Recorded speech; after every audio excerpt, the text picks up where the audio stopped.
Ассаламу алейкум рахматуллахи ва баракатух.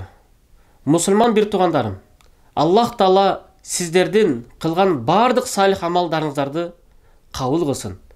Өзгөчө Курбан айттагы кылган бардык ибадаттарыңыздарды кабыл кылсын. Зулхиджа айындагы 10 күндөгү кылган бардык ибадаттарыңыздарды кабыл кылып, Арафа күндөгү орозоңузду да кабыл кылсын. Ажыда жүргөн бир тугандарыбыздын ажылыгын Аллах Таала кабыл кылсын. Аллах Таала бардык мусулмандардын күнөөсүн кечирип, ахиретте бардыгыбыз бирге Аллахтын бейишине киришине Аллах Субхану ва Тааля тауфик жардам берсин. Ассаламу алейкум ва рахматуллахи ва баракатух.